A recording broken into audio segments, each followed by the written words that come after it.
Et c'est encore une petite vidéo rapide telle que j'en ai le secret. Juste pour vous dire, à la base, je vais rester encore en France. Donc apparemment, notre président directeur général, il aurait donné une interview à la plus grosse chaîne aux États-Unis. Déjà que les deux soient associés, déjà ça devrait vous donner ça devrait vous mettre la puce à l'oreille. Là, vous devriez totalement comprendre ce qui se passe en France. Alors, si vous avez encore du mal à comprendre, peut-être que vous devrez aller sur la chaîne qui s'appelle, sur cette plateforme qui s'appelle Project Veritas, et vous comprendrez l'association entre cette plus grosse chaîne et apparemment notre président directeur général. De toute façon, j'ai pas regardé le discours. En fait, j'ai juste regardé, j'ai juste écouté, je l'ai juste entendu dire la première phrase. Après, j'ai arrêté parce que, en fait, c'était même sur des comptes étrangers. Parce que moi-même, je regarde pas ce genre de choses, n'est-ce pas? Je vais pas me faire violence parce que réellement, voilà. Ok, donc déjà, ça devrait vous mettre la puce à l'oreille. Que les deux s'associent, ça devrait vous dire, ouais, en France, on est réellement dans le foutage de gueule industriel, quoi. Et toujours dans la catégorie foutage de gueule industriel, je crois que ça va être le thème de cette journée. Et je me demande même si je devrais pas faire créer une série, parce que après, à la fin de l'histoire, tout un gros foutage de gueule industriel, faut le dire.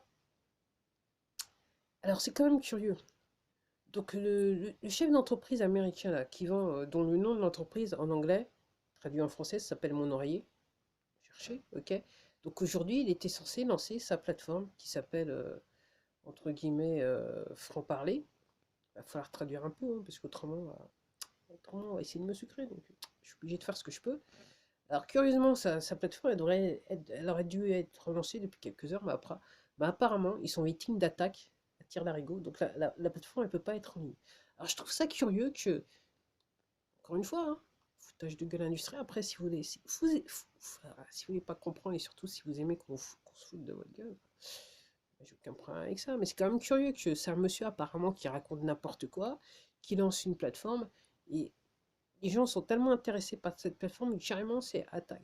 Il y a une attaque. Donc c'est clair, juste ce qu'il va mettre dans le contenu. Donc il va permettre aux gens de pouvoir parler comme il faut sans censure. Et surtout, il était aussi sur le point aussi de mettre son nouveau documentaire sur les élections américaines, expliquer comment ça s'est réellement fait. Puis la France, elle a participé aussi. Donc voilà.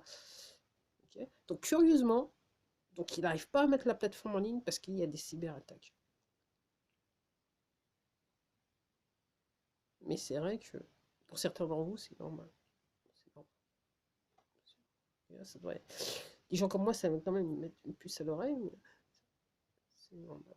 C'est normal. C'est normal, c'est normal, c'est normal, c'est normal, c'est normal, c'est normal.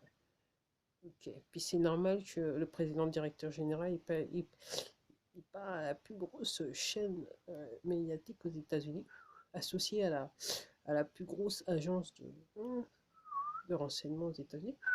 C'est normal, c'est normal. Tout va bien. Donc en France, tout va bien. Comme il a bien parlé là, tout va bien. Et on va laisser ça comme ça.